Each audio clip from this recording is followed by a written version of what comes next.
Who wants to be an auctioneer? I think there's an incredible opportunity for guys and girls that are already in real estate that take the next step and become an auctioneer, even if they're auctioning their own properties. Why? Because when you're an auctioneer, you have this eminence about you in the marketplace. They treat the auctioneer better than the agent a lot of the times, and the agent's been working for 4 weeks. So why wouldn't you go off? Do your auctioneer's course. Why wouldn't you go off? Start watching YouTube videos of auctioneers. Why wouldn't you go off? Start going to some of the auctions of the good auctioneers, taking notes, writing down a few of the one-liners that they're sort of using. Work on your spiel, practice in your bedroom, record yourself, and then you know what? Maybe pick a good property that's going to have a lot of people interested and do an auction. And I'll tell you why. Because I believe that the most successful real estate people in the country have got eminence. And if you Google the word eminence, it says a person that has superior knowledge and perception in the marketplace. And I believe when you are sitting there calling an auction, you get this pedestal that lifts you up.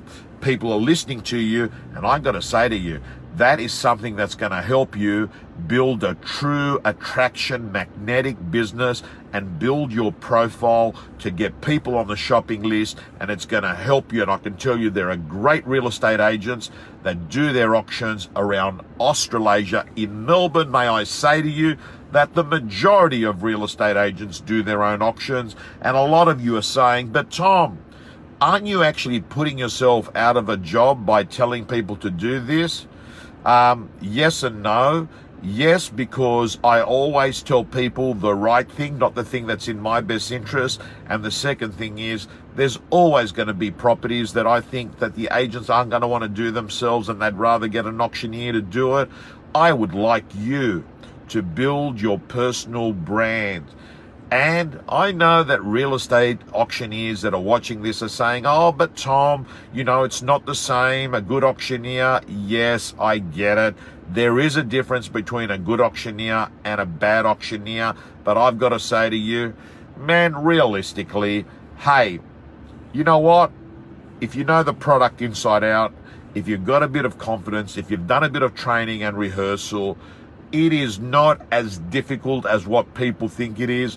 100% the real value comes in when you have a property that you have a spanner in the works, like a vendor that comes up with something silly and you're trying to put the deal together, or a buyer that is actually someone there that is a heckler, or that you get stumped with a question before the auction, or you don't have the ability to run with momentum, which you often see me at an auction saying 30, 40, 50, 60, 70, 80, 90, 1.1. And what they do is they love to hear their voice over and over again, and they slow it up. Or they don't have the ability to have spontaneous humor. And I've got to tell you, the thing about humor is this. Here's the deal.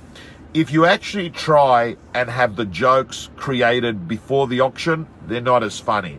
True humor happens when it is instinctive. True humor happens when it actually happens because of an incident that happens during an auction, and it's your response. I actually think if you don't have true humor, sometimes it's better to stay away from humor, because there's nothing worse than actually saying a joke that no one laughs at.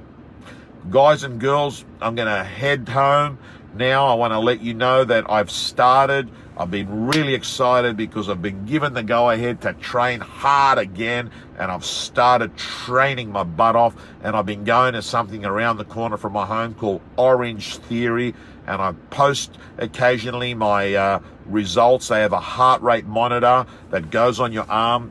Your heart rate is monitored the whole time, and there's a thing called splat points, and you've got to try and get 14 of those. And a splat point equals that your heart rate was low and quickly went up. It's pretty much high interval training. So basically it's an hour of high interval training. I'm sort of going through about 800 calories. Today I did 790, other days I do 820, and I'm enjoying it. A little bit boring, because it's really only 3 things that you're working on: a treadmill, rower, and the weights room, but it's not dead boring, right? It's not dead boring. And anyway, guys and girls, signing off. I've got 2 Saturdays of auctions left, and I'm going to go and have some teppanyaki tonight. Tomorrow and for a few days, I'm taking Christina, the girl that used to be on my Sunday night rant, the youngest one, Christina, taking her to the Gold Coast to hang out and chill out together. And Madeline has returned from Denmark, which she was away for around 4.5 weeks. So she returned last night or yesterday in the morning. So guys and girls, signing off. Enjoy your weekend for those that are cruising tomorrow, and those of you in New Zealand that are working, happy opens.